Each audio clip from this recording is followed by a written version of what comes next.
بسم اللہ الرحمن الرحیم۔ السلام علیکم۔ پروگرام علم و حکمت میں خوش آمدید۔ میں ہوں محمد حسن الیاس۔ ناظرین کرام، اس وقت دنیا میں مسلمان جب زیر بحث آتے ہیں تو عام طور پر جو ڈومیننٹ افکار ہیں، جو ڈومیننٹ تہذیبیں ہیں، ان کا یہ دعویٰ ہے کہ مسلمانوں کی جو تہذیب ہے وہ ان کی تہذیبوں سے تصادم کی صورت میں کھڑی ہوئی ہے۔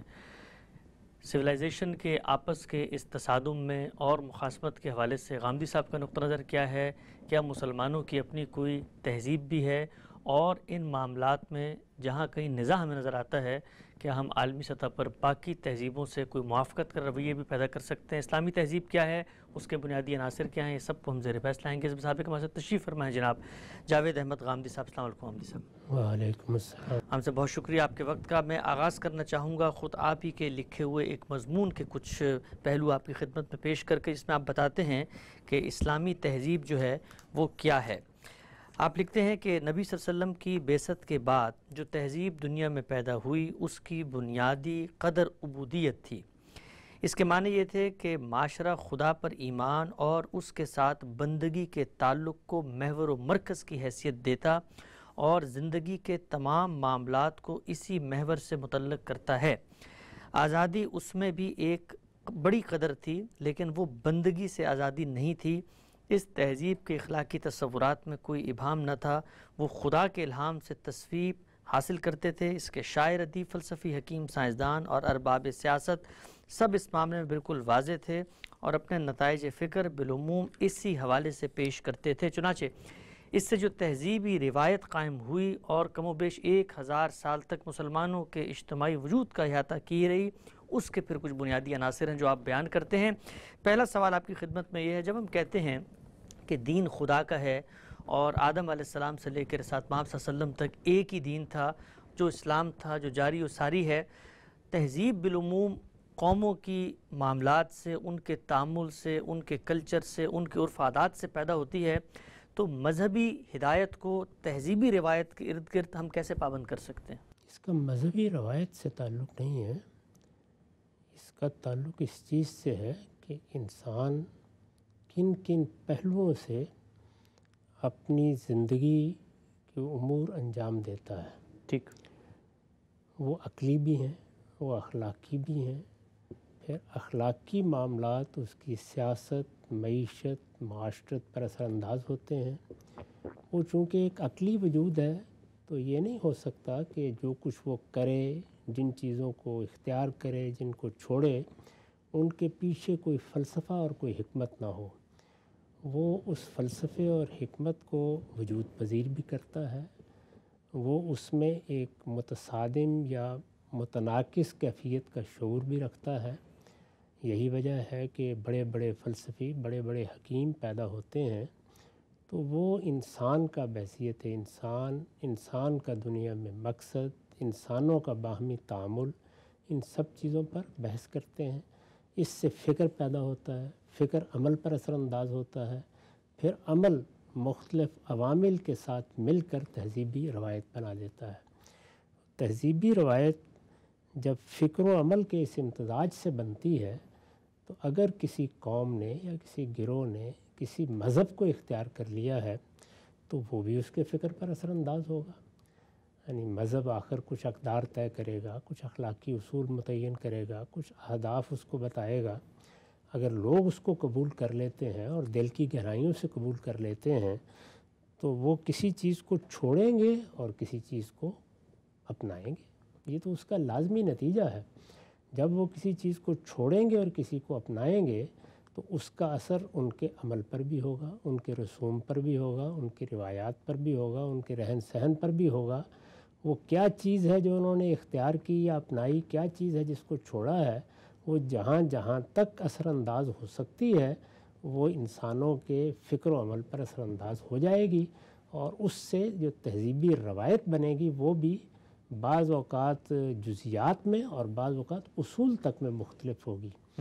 تو جب وہ اصول میں بھی مختلف ہو جائے یا اپنے بنیادی عناصر میں مختلف ہو جائے تو اس سے جو فرق واقع ہوتا ہے وہ یہ نہیں ہے کہ اب لوگ دست و گریباں ہو جائیں گے۔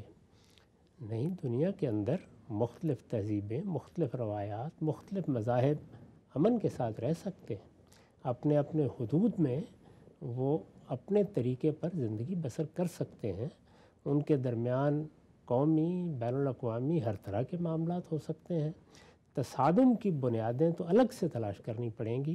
وہ کسی مذہب میں بھی ہو سکتی ہیں, وہ کسی فکر میں بھی ہو سکتی ہیں, اور وہ کسی سیاسی عمل میں بھی ہو سکتی ہیں. تصادم کی بنیادیں لازمی طور پر کسی تہذیبی روایت کے فرق سے نہیں پیدا ہو جاتی. یعنی تصادم کا مطلب اگر یہ ہے کہ میں آپ سے مختلف طریقے سے سوچتا ہوں, میرے بنیادی اقدار آپ سے مختلف ہیں, میں بعض چیزوں میں مختلف زاویہ نظر رکھتا ہوں, تو یہ تو ہم سب کو قبول کرنا پڑے گا, اس لیے کہ دنیا اللہ تعالیٰ نے اسی اصول پر بنائی ہے. یہ اس طریقے سے تو نہیں بنائی کہ میں علمبردار بن کے اٹھ کھڑا ہوں, آپ اٹھ کھڑے ہوں, اور پھر ہم اپنا اپنا نقطہ نظر دوسروں پر مسلط کر ڈالیں. یہ تو اسی اصول پر بنی ہے کہ اللہ تعالیٰ نے دنیا میں انسانوں کو آزادی دی ہے. یہ آزادی ارادے کی ہے, یہ اختیار کی ہے, یہ فکر کی ہے, یہ عمل کی ہے. جب یہ آزادی موجود ہے اور اس درجے میں موجود ہے کہ اس کائنات کا پروردگار یہ اعلان کر رہا ہے کہ لا اکراہ فی الدین, میں نے دین کے معاملے میں کوئی جبر روا نہیں رکھا, بس یہ بتا دیا ہے کہ یہ رشد ہے اور یہ گمراہی ہے, یہ رشد ہے اور یہ دلالت ہے, یہ بتا دیا ہے. تو یہ بتا دیا ہے تو کیا بتایا ہے؟ یہ رشد ہے. رشد ہے تو اس کا مطلب ہے یہ قابل اختیار ہے. یہ گمراہی یا ضلالت ہے تو اس کا مطلب یہ ہے یہ قابل ترک ہے. تو یہ فکر کی سطح پر تو گفتگو ہوگی, اقدار کی سطح پر بھی ہوگی.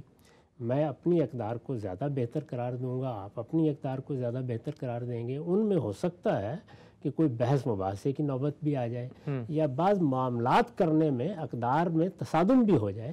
لیکن کیا وہ تصادم اس حد تک ہوگا کہ ہم ایک دوسرے کے خلاف تلوار اٹھا لیں گے, ایک دوسرے کو مارنے کے لیے نکل کھڑے ہوں گے, ایک دوسرے کا وجود دنیا سے مٹا دینے کے لیے کھڑے ہو جائیں گے؟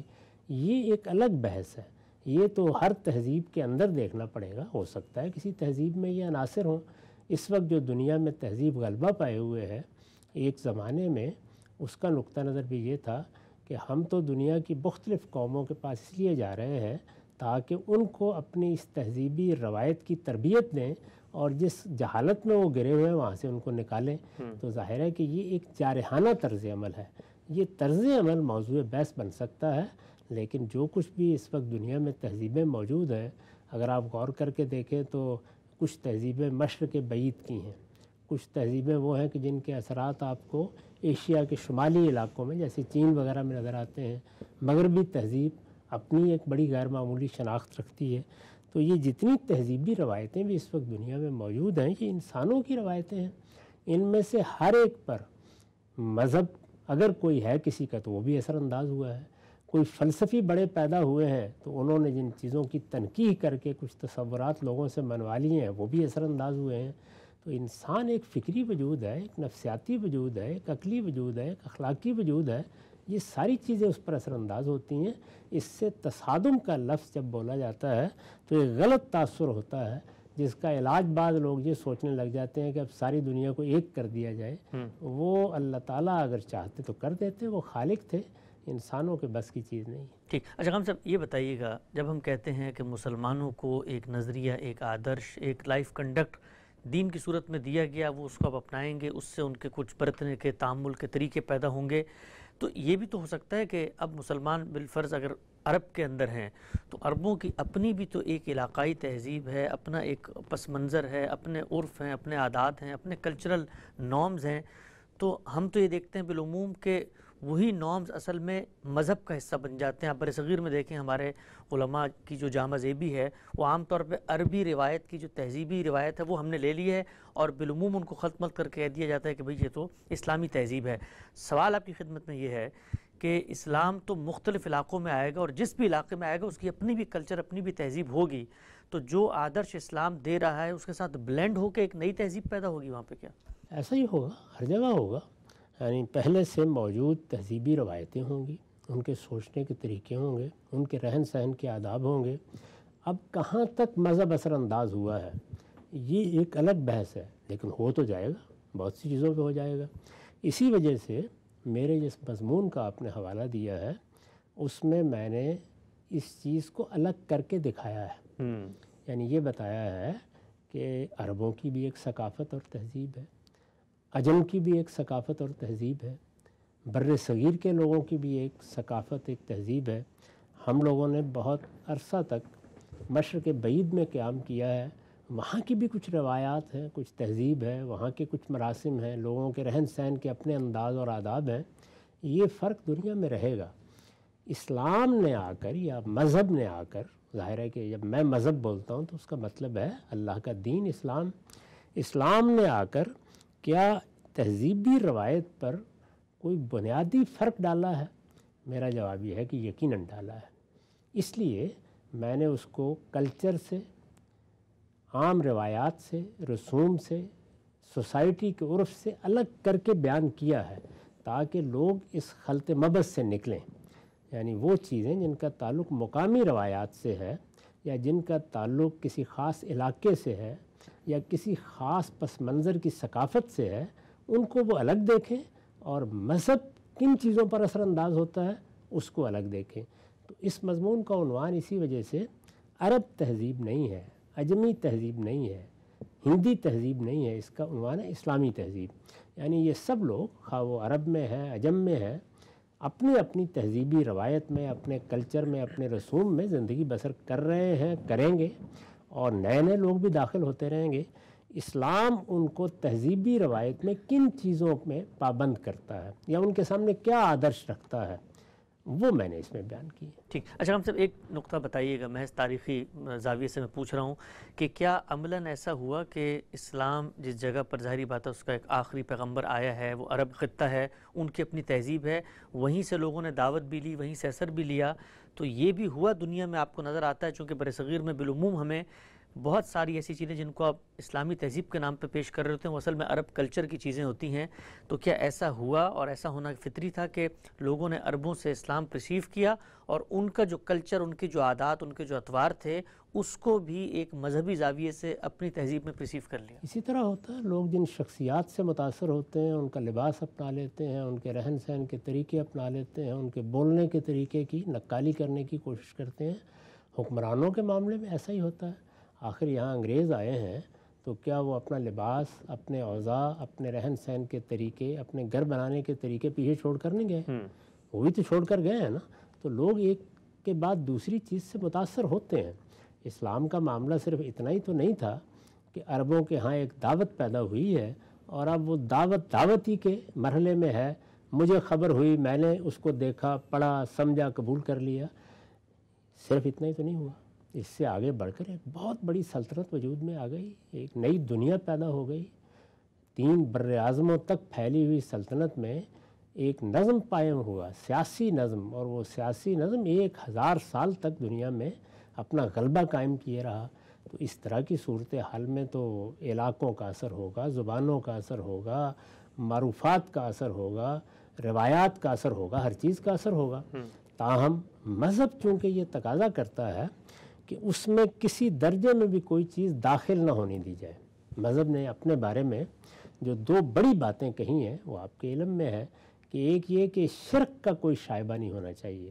اسلام میں سب سے بڑی چیز یہ ہے، ہر چیز کسی نہ کسی درجے میں گوارا کی جا سکتی ہے، شرک کی ادنا علائش بھی گوارا نہیں کی جا سکتی۔ اور دوسرے یہ کہ بدعت نہیں پیدا ہونی چاہیے۔ ہمارے ہاں عام طور پر لوگوں کو ہر خطبے میں متنبہ کیا جاتا ہے اور رسالت مآب صلی اللہ علیہ وسلم کا یہ ارشاد سنایا جاتا ہے کہ میرے دین میں کوئی نئی چیز تم داخل نہیں کر سکتے۔ اگر کسی جگہ یہ محسوس ہوتا ہے کہ وہاں کلچر نے یا وہاں روایت نے یا وہاں پرانے زمانے کی کسی ثقافت نے یا کوئی لباس یا اوضاع نے مذہب کے ساتھ اس طرح کا خلط پیدا کر دیا ہے تو اہل علم کا کام ہے کہ اس کو الگ کریں۔ میں پھر عرض کر دوں کہ اس مضمون میں میں نے یہی صحیح کی ہے۔ ٹھیک، وہ چیزیں آگے زیر بحث لاتے ہیں۔ شام صاحب ایک اور نقطہ بتائیے گا، میں اگر ہندوستان میں پیدا ہوا ہوں اور میں اپنا ایک کلچر، اپنا ایک پس منظر رکھتا ہوں، عام طور پر یہ کہا جاتا ہے کہ مسلمان جس بھی خطے میں دنیا میں ہیں وہ اپنی آئیڈینٹی کرائسس میں ہے، اس لیے کہ ان کی جو اصل تہذیب ہے جہاں وہ پیدا ہوئے ہیں، جس سے وہ اپنا ریلیشن قائم کر سکتے ہیں، ایک محسوس تعلق، اور خود اس خطے کے لوگوں کے ساتھ بھی ان کا تعلق بنتا ہے۔ لیکن ہم تو سندھ میں رہتے ہوئے بھی ارطغرل غازی کو اپنا لیڈر سمجھتے ہیں، یا مثال کے طور پہ جو ایوبی ہیں ان کو سمجھتے ہیں، یا اور جو مسلم انویڈرز تھے دنیا بھر میں، تو کیا یہ چیز بھی ایک تہذیبی خلا نہیں پیدا کرتی؟ مثلا میں ہندوستان میں رہتے ہوئے بھی ہندوستانی نہیں بن پاتا اس لیے کہ میرے جو لیڈرز ہیں، میرے جو آئیڈلز ہیں، وہ تو کوئی ترکی میں بیٹھا ہوا ہے، کوئی استنبول میں بیٹھا ہوا ہے؟ اس میں بعض موقعوں پر تاریخی پس منظر کی وجہ سے افراط و تفریط ہو جاتی ہے، ورنہ اگر تاریخی پس منظر اس طرح کے استیلا، غلبے، جنگوں کا اس نوعیت کا نہ ہو تو پھر مقامی روایات کے اندر سے جو لوگ پیدا ہوتے ہیں اور جو اس سے برتر کسی نظریے سے یا کسی فکر کی بنیاد پر ہمارے ساتھ متعلق ہوتے ہیں، یہ سب چیزیں ملی ہوئی رہتی ہیں۔ اچھا، کیا اس وقت یہ حقیقت نہیں ہے کہ ہم میں سے ہر شخص اگر سائنس میں اپنے ہیرو متعین کرے تو وہ سارے کے سارے مغربی سائنسدان ہی ہوں گے؟ ایسے ہی ہوگا۔ یعنی کچھ لوگ ہم اپنی پرانی تاریخ سے بھی اٹھا لیں گے، لیکن کیا ہمارے بچے اس وقت آئنسٹائن کو، نیوٹن کو یا اسی طرح کے بڑے سائنسدانوں کو اپنے لیے آئیڈیل نہیں بناتے؟ عالمی حیثیت بن گئی۔ اسی طرح سے بہت سے ایسے کھلاڑی ہیں جو یہی حیثیت اختیار کر لیتے ہیں۔ آپ دیکھیے، آپ کے بچے بھی بیٹھے ہوئے جب کھیل دیکھ رہے ہوتے ہیں تو وہ کہیں برازیل کی ٹیم کے ساتھ ہوں گے اور کہیں انگلستان کی ٹیم کے ساتھ ہوں گے اور کہیں ارجنٹائن کی ٹیم کے ساتھ ہوں گے، یہ ہو جاتا ہے۔ تو یہ ساری چیزیں کیوں ہو رہی ہیں؟ اس لیے کہ آپ کے ہاں بہت بڑے پیمانے پر انفارمیشن کا یا اطلاعات کا یا معلومات کا انقلاب آ گیا ہے۔ پہلے معلومات محدود رہتی تھیں، وہ آگے بڑھ گئیں، تو جو ماضی کی آپ کی تاریخ ہے وہ بھی آپ کے ساتھ چل رہی ہوتی ہے، جو حال کی تاریخ ہے وہ بھی آپ کے گرفت میں ہوتی ہے، اور اسی طرح جو آپ کے جغرافی معاملات ہیں یا آپ کی معلومات کا دائرہ ہے وہ بھی آپ پر اثر انداز ہوتا ہے۔ اس کو بڑا مسئلہ نہیں بنانا چاہیے، یہ چیزیں آپ سے آپ توازن میں آ جاتی ہیں۔ مسلمان چونکہ 1000 سال تک دنیا پر حکومت کرتے رہے ہیں تو اس میں ظاہر ہے کہ ان کی یہ اسلامی تہذیب کی علامت بن گئے ہیں۔ جن لوگوں کا آپ نے ذکر کیا ہے، اس کو بتدریج صحیح جگہ پر آنا ہے، اس میں تھوڑا انتظار کرنا چاہیے۔ ٹھیک، نقطہ واضح ہوگی، آگے بڑھاتے ہیں۔ اچھا خان صاحب، جو بنیادی آپ نے اس میں ایک عنصر پیش کیا ہے کہ جو ہماری تہذیب ہے، اسلامی تہذیب ہے، اس کی بنیاد، اس کا سررشتہ، اس میں جو بیسک چیز ہے وہ ہے عبودیت، بندگی۔ ہم اس وقت دنیا میں جب باہر نکلتے ہیں تو جو پہلی چیز ہمیں آج کا دور، آج کا سماج بتاتا ہے وہ ہے کہ جی آج کا دور ایج آف فریڈم ہے، ایج آف لبرٹی ہے، آزادی ہے، خود مختاری ہے۔ پھر اسی کے وطن سے تحریکیں اٹھتی ہیں، وہ فیمنزم کی تحریک ہو یا اپنی آئیڈینٹی کی تحریک ہو۔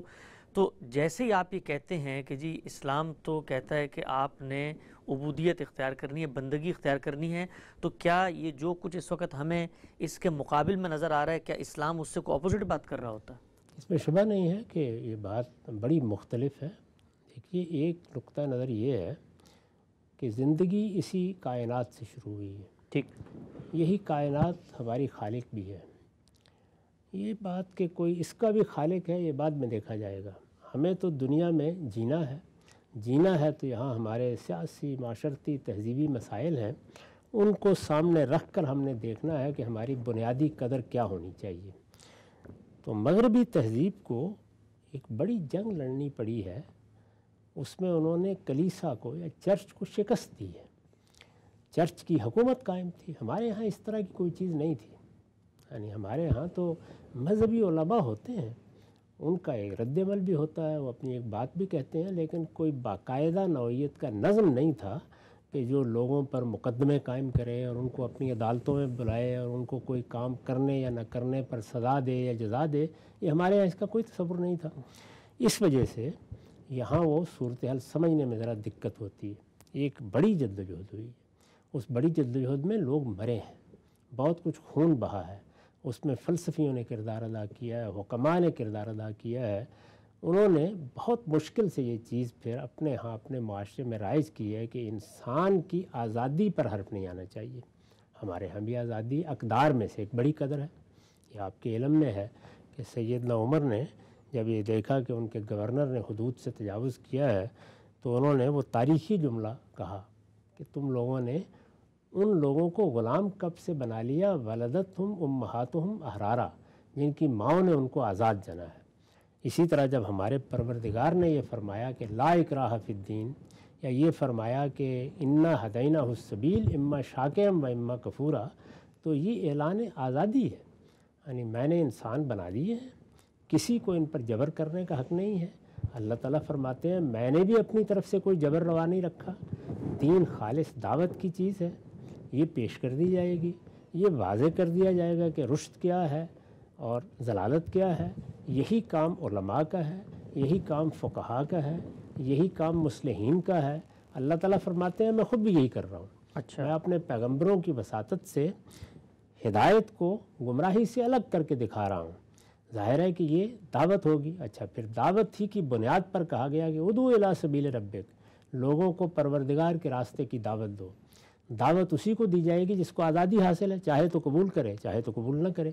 یہ چاہے تو قبول کرے چاہے تو قبول نہ کرے کو دیکھیے بیان بھی کرتی ہے، فَإِمَّا شَاكِرًا وَإِمَّا كَفُورًا، یعنی لوگ چاہیں تو وہ شکر گزار بندے بن جائیں اور چاہیں تو ناشکری اختیار کر لیں۔ جتنی دیر کی مہلت ملی ہوئی ہے اس دوران میں ان کے خلاف کوئی داروگیر نہیں ہوگی۔ تو یہ آزادی کا پروانہ ہے، آزادی ایک بڑی قدر ہے۔ جب آپ اقدار کی فہرست بناتے ہیں تو اس میں اگر 3 بنیادی اقدار متعین کیے جائیں تو ان میں آزادی بھی ایک بڑی قدر ہوگی۔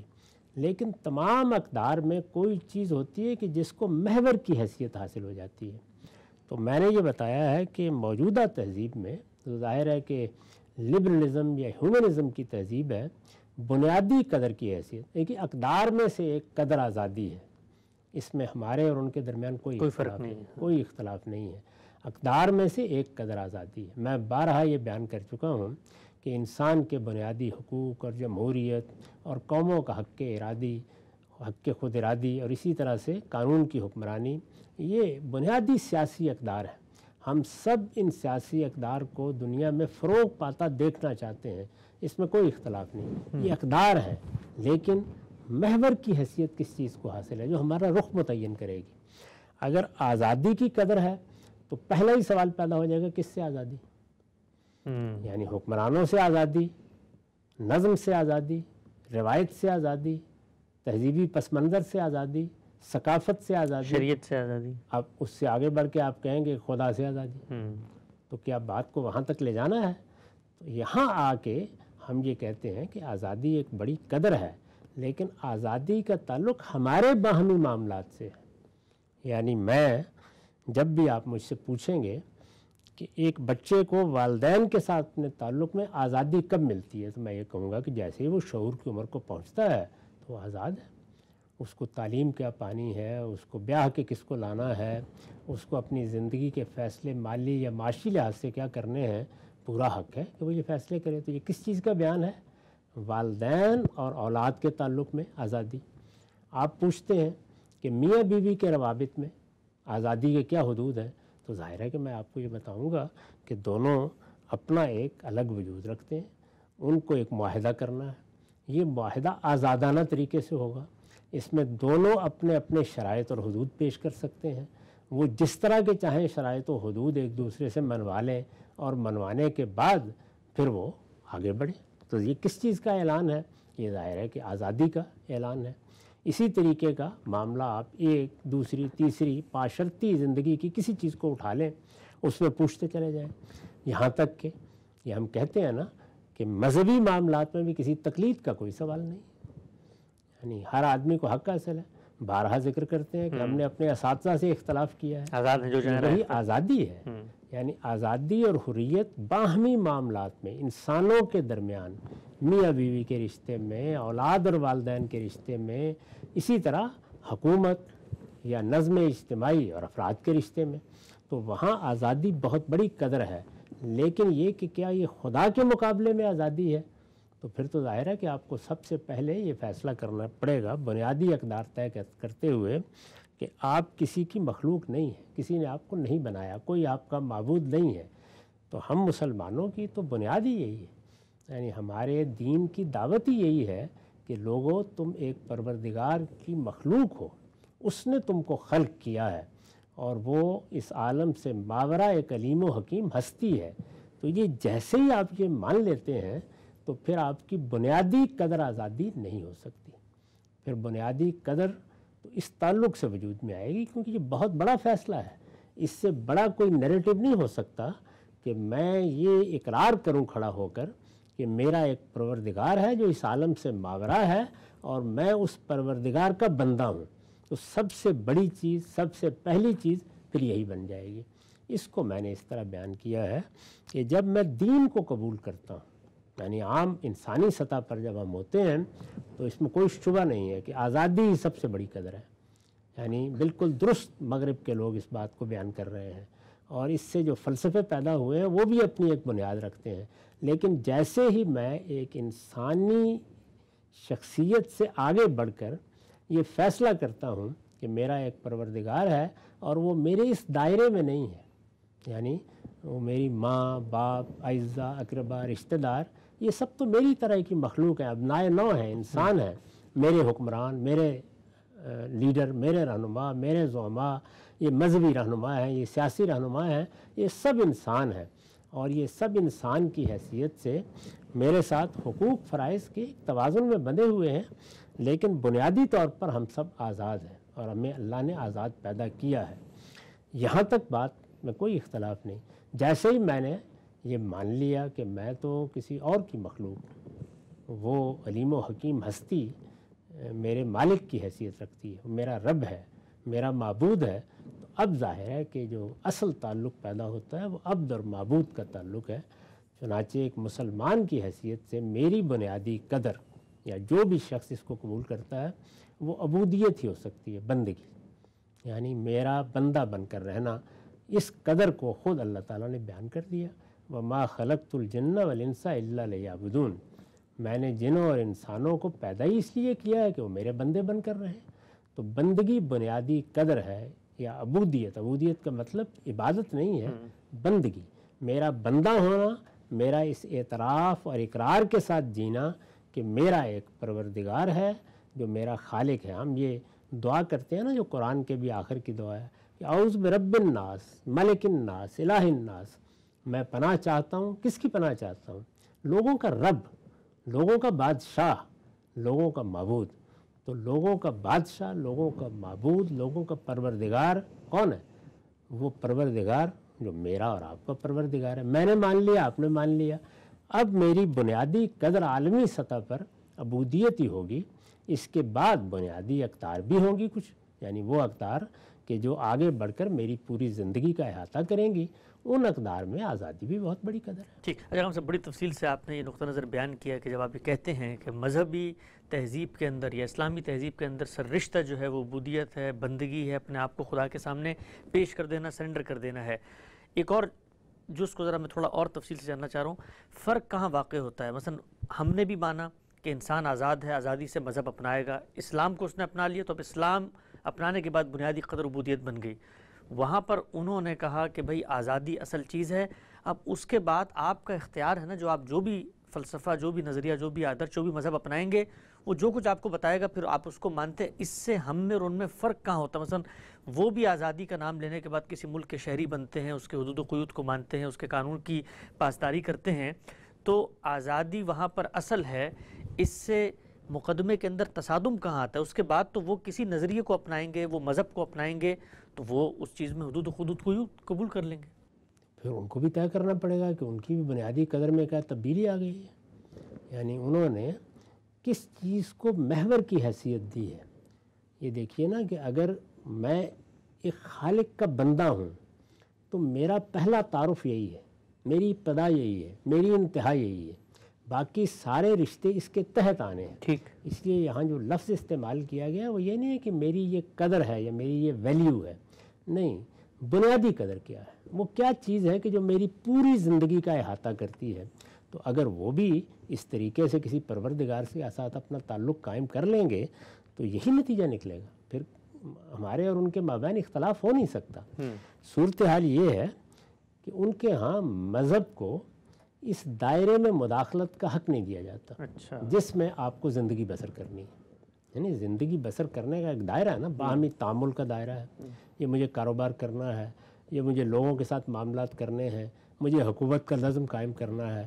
اس طرح کے سارے روابط میں مذہب اس طرح زیر بحث نہیں آتا، وہ حوالہ نہیں بنتا. جب وہ حوالہ بنے گا تو پھر کیا ہوگا؟ پھر ظاہر ہے کہ میں آزادی آپ سے تو مانگوں گا، حکمران سے بھی مانگوں گا. میں کسی نظم کے معاملے میں بھی یہ چاہوں گا کہ میرے بنیادی حقوق میں کوئی مداخلت نہ ہو، لیکن یہ دیکھوں گا کہ میرے رب نے تو کوئی پابندی نہیں لگائی مجھ پر. تو پروردگار کی طرف سے جو پابندی لگائی جائے گی میرے اوپر، اس کو تو مجھے بندے کی حیثیت سے قبول کرنا ہے، قبول بھی کرنا ہے اور اپنے ابنائے نو کو اس کی دعوت بھی دینی ہے۔ یہ آپ جانتے ہیں کہ ہمارے ہاں جن جلیل القدر اہل علم نے دور حاضر میں دعوت اٹھائی ہے، انہوں نے بالعموم اسی تعبیر کو اختیار کیا ہے کہ ہم آپ کو اللہ کی بندگی کی دعوت دیتے ہیں، اور ہمارے دین کی دعوت حقیقت میں ہے بھی یہی۔ میں نے دین حق کے عنوان سے جو مقدمہ لکھا ہے اپنی کتاب میزان کا، اس کا پہلا جملہ یہ ہے کہ دین کی حقیقت کیا ہے؟ عبادت، بندگی۔ یعنی میں اپنے رب کے سامنے جھک گیا ہوں، تو میں اپنے رب کے سامنے جھک گیا ہوں، تو اب میں ہر موقع پر یعنی معاملات کرتے ہوئے، نکاح کرتے ہوئے، کاروبار کرتے ہوئے، ملازمت کرتے ہوئے، اپنے بچوں کے فیصلے کرتے ہوئے، اپنی حکومت کا نظم چلاتے ہوئے پلٹ کر دیکھوں گا کہ میرے رب کا کوئی حکم تو نہیں ہے۔ تو اگر آپ نے فیصلہ کر لیا ہے کہ رب نے بنا تو دیا ہے لیکن حکم دینا اس کا اس نے آغاز ہی نہیں کیا، مثال کے طور پر، تو پھر اصل میں آپ بھی میری طرح کسی کو مانتے ہوں گے، میں بھی مانتا ہوں گا، لیکن میرے اور آپ کے رویے میں فرق واقع ہو جائے گا۔ تو ہمارے دین میں یہ یاد دلانا بڑا ضروری ہے کہ ہم اس پروردگار کے بندے ہیں، اور یہ بندگی ہماری پوری زندگی سے متعلق ہے۔ یعنی یہ صرف پرستش نہیں ہے، یہ صرف سر جھکا دینا نہیں ہے، یہ صرف عبادت کے لیے کسی چرچ میں یا مسجد میں چلے جانا نہیں ہے، بلکہ اس کا حکم آئے گا تو سر تسلیم خم کرنا بھی ہے۔ اسی لیے اسلام کے معنی کیا ہے؟ سبمیشن، سرنڈر، مجھے اپنا وجود حوالے کر دینا ہے کسی کے۔ تو اگر میرے دین کی بنیاد یہ ہے کہ اسلمت لرب العالمین، میں نے اپنا سب کچھ اپنے پروردگار کے حوالے کر دیا ہے، تو پھر ظاہر بات ہے کہ میں آزادی کو اس مفہوم میں نہیں استعمال کر سکتا۔ میرے ہاں آزادی اس دائرے ہی میں ہوگی۔ یہ آپ کے علم میں ہوگا کہ ہمارے ہاں بہت سے لوگ یہ نعرے لگاتے ہیں یا اس طرح کے بعض تصورات بیان کرتے ہیں اور یہ کہتے ہیں کہ میرا جسم میری مرضی۔ مثال کے طور پر بڑا مشہور نعرہ، میں نے اس پر تبصرہ کیا تھا کہ میں تو جس دن ایمان قبول کرتا ہوں اس دن میری مرضی میرے پروردگار کے سامنے ختم ہو جاتی ہے، اس لیے کہ ایمان نام ہی اس چیز کا ہے۔ تو میرا پروردگار جب میرے لیے ایک حی قیوم ہستی کے طور پر موجود ہے تو میں بندگی کے دائرے سے باہر نہیں ہو سکتا۔ تو یہ بندگی، یہ عبودیت، یہ اصل میں ہمارے ہاں پھر بنیادی قدر بن جاتی ہے، اور اس کے بعد پھر ہم دیکھتے ہیں کہ اچھا اب باقی اقدار کیا ہیں جن کو ہمیں سوسائٹی میں رواج دینا ہے۔ تو ان میں آزادی بہت بڑی قدر ہے، لیکن کن کے مقابل میں آزادی؟ وہ ہو سکتا ہے کہ کوئی بری رسم ہو تو میں کہوں گا کہ میں اس کا پابند نہیں ہوں، کوئی غلط عرف ہو تو میں یہ کہوں گا کہ میں تو اس کو چھوڑنے کے لیے تیار ہوں۔ اگر کسی جگہ مجھے کسی ایسی ثقافت کو اپنانے کے لیے کہا جائے گا جس کو میں اپنے ذوق کے بھی خلاف سمجھتا ہوں، ممکن ہے میں اس سے بھی بات کروں اور کھڑا ہو جاؤں۔ اسی طرح سے اگر کوئی مذہبی قیادت، کوئی سیاسی قیادت مجھے اپنے فکر کا پابند کرنا چاہے یا بزرگ کرنا چاہے گی تو میں ہو سکتا ہے آزادی کی جنگ لڑوں، لیکن یہ آزادی لوگوں کے مقابل میں ہے، یہ خدا کے مقابل میں نہیں ہے۔ وہاں اسلام ہے، وہاں صرف یہی نہیں کہ میرے سر کو جھکنا ہے اور میری کمر کو خم ہونا ہے، وہاں میرے باطن کو بھی ہمیشہ سرفکندہ رہنا ہے۔ ٹھیک ہے، نقطہ واضح ہوا غام صاحب۔ آخری سوال آج کی نشست کا، مغرب کے اندر یہ فلسفہ پیدا ہوا ہیومنزم کا، جہاں پر انسان کو اصل قرار دیا گیا اور اس کی حریت فکر، اس کی حریت اظہار کو بنیاد بنا کر آزادی کو ایک بیسک ویلیو کے طور پہ متعارف کرایا گیا۔ یہ اقوام مسیحیت کی حامل تھیں، خود مسیحی تھے، لیکن ہم تو یہ دیکھتے ہیں کہ مسیحیت نے تو آج سے سینکڑوں سال پہلے خود دین کا عملی زندگی سے جو تعلق ہوگا اس کو ختم کر دیا۔ تو کیا یہ دعویٰ درست ہوگا کہ ہیومنزم کے اس فلسفے کے تحت مسیحیت یا مذہبی اقوام کا ریاست کی سطح پر یا خارج کی سطح پر شریعت کا جو تعلق تھا اس کو ختم کیا؟ کیونکہ وہ تو بہت پہلے ختم ہو چکا ہے۔ بہت پہلے ختم ہو چکا تھا، وہ اس کے تحت نہیں ختم ہوا، وہ تو سینٹ پال یہ خدمت انجام دے چکے ہیں۔ یعنی ان کے ہاں بھی وہی شریعت تھی، وہی جو تورات میں ہے، وہی جو بائبل کے عہد نامہ قدیم میں آپ کو ملتی ہے، اسی شریعت کو سیدنا مسیح نے پیش کیا تھا۔ وہ تو خود کہتے ہیں انجیل میں کہ میں تورات کو پورا کرنے کے لیے آیا ہوں، میں اس کو ختم کرنے کے لیے نہیں آیا۔ لیکن ان کے دنیا سے رخصت ہونے کے تھوڑی ہی دیر بعد یہ آپ کے علم میں ہے کہ سینٹ پال نے یہ سب چیزیں ختم کر دیں۔ اس میں پھر بنیادی عقائد رہ گئے اور کچھ اخلاقیات رہ گئیں جو انجیل میں بیان ہوئی ہیں۔ باقی شریعت، قاعدے، ضابطے وہ انفرادی زندگی میں بھی رہے۔ یہاں تک دیکھیے نا کہ دین میں جو تطہیر بدن کی لازمی ہدایات ہیں وہ بھی ختم ہو گئی، تطہیر خورونوش کے لیے جو چیزیں لازم کی گئی ہیں وہ بھی ختم ہو گئیں، اور اسی طرح سے اخلاقی اقدار تو بڑی حد تک باقی رہے، لیکن وہ اخلاقی اقدار جب ایک نظم میں ڈھالی جاتی ہیں اور اس سے کچھ رسوم، روایات اور قوانین وجود میں آتے ہیں جسے شریعت کہتے ہیں، وہ بھی ختم ہو گئی۔ تو اس کے بعد اصل میں یہ مان لینے کے باوجود کہ میں ایک مذہب کو ماننے والا ہوں، میری جو آزادی ہے اس پر حرف نہیں آتا کوئی۔ ایک مسلمان کی حیثیت سے میری آزادی پہلے مرحلے میں میرے پروردگار کے مقابلے میں تو ختم ہو جاتی ہے، ٹھیک، البتہ بندوں کے مقابلے میں اس نے بھی مجھے آزادی دی ہے، اور بندوں کے مقابلے میں آزادی کے تصورات کو نہ صرف یہ کہ لے کے چلوں گا، بلکہ ہو سکتا ہے کہ اس کے لیے لڑنے مرنے کے لیے آمادہ ہو جاؤں، یہ ساری چیزیں ہوں گی، لیکن میری آزادی اور میرا ہر قول و فعل بہرحال بندگی کے اس محور کے ساتھ جڑا ہوا ہونا چاہیے، ورنہ پھر میں کسی کو نہیں مانتا۔ ٹھیک، آپ سے بھی کہا جا سکتا ہے کہ جس وقت آپ دین کا یہ تعلق خود ختم کر دیتے ہیں کہ اس کی شریعت ہوگی، وہ متعلق ہوگی فرد کی ہر حیثیت میں، چاہے وہ فرد ہو، حکمران ہو، بادشاہ ہو، جب آپ ختم کر دیتے ہیں تو پھر اس کا لازمی منطقی نتیجہ ہی یہ نکلتا ہے کہ ہیومنزم کا فلسفہ پیدا ہو اور پھر آپ سب چیزوں سے آزاد ہو جائیں۔ اس میں کوئی شک نہیں ہے، وہاں بنیادی قدر وہی بننی چاہیے، یعنی جب آپ نے یہ طے کر لیا کہ پروردگار بنانے والا ہے، لیکن یہ کہ اب میرے ساتھ اس کا کوئی تعلق نہیں ہے، اس کے مجھ سے کوئی مطالبات بھی نہیں ہے، کوئی دعا کرنی ہے کر لوں گا، کچھ مانگنا ہے مانگ لوں گا، لیکن اب وہ میری زندگی کے ساتھ اس طرح کا کوئی فعال تعلق نہیں رکھتا، تو اس کا پھر لازمی نتیجہ یہ ہے کہ انسان ہی کو محور بننا چاہیے۔ انسان دنیا میں محور ہی ہے، انسان ہی ہے کہ جس کے لیے یہ سب کچھ ہم کرتے ہیں، ایجادات ہو رہی ہیں، سہولتیں پیدا کی جا رہی ہیں، نظم بنائے جا رہے ہیں، اسی طرح کی جتنے اقدامات ہیں انسانوں ہی کے لیے ہوتے ہیں۔ تو اگر آپ اس زمین پر کھڑے ہو کر دیکھیں تو ہمارے اور کسی دوسری تہذیب کے درمیان اس میں کیا اختلاف ہے کہ انسانوں کی بہبود، انسانوں کی فلاح، انسانوں کی سربلندی، انسانوں کی بہتری، انسانوں کی سہولتیں، یہ ہماری جدوجہد کا مرکز ہونی چاہیے۔ لیکن بہرحال چونکہ ہم مسلمان ہیں تو ہمارے لیے یہ ساری چیزیں اس محور کے گرد ہوں گی کہ ہم خدا کے بندے ہیں، اور یہ خدا کے بندے ہونے کا ہمارا تعلق یہ سب تعلقات میں نہ صرف یہ کہ نقطۂ پرکار ہے بلکہ سب سے برتر بھی۔ نقطہ واضح ہوا غام صاحب، اسلامی تہذیب کیا ہے، اس کے بنیادی عناصر کیا ہیں اور اس کی فاؤنڈیشن کیا ہے، وہ محرک کیا ہے، سرشتہ کیا ہے جس سے یہ تہذیب پھوٹتی ہے، اور ہمارے ہاں بالعموم جو دیگر تہذیبیں ہیں ان کے مقابل میں یہ کہاں کھڑی ہوئی ہے۔ سلسلہ گفتگو جاری ہے، جانیں گے کہ وہ 3 عناصر کیا ہیں جو غام صاحب نے اپنی کتاب میں بیان کیے۔ وقت یہاں پہ ختم ہوتا ہے، دوبارہ حاضر خدمت ہوں گے، اب تک آپ کو بہت شکریہ۔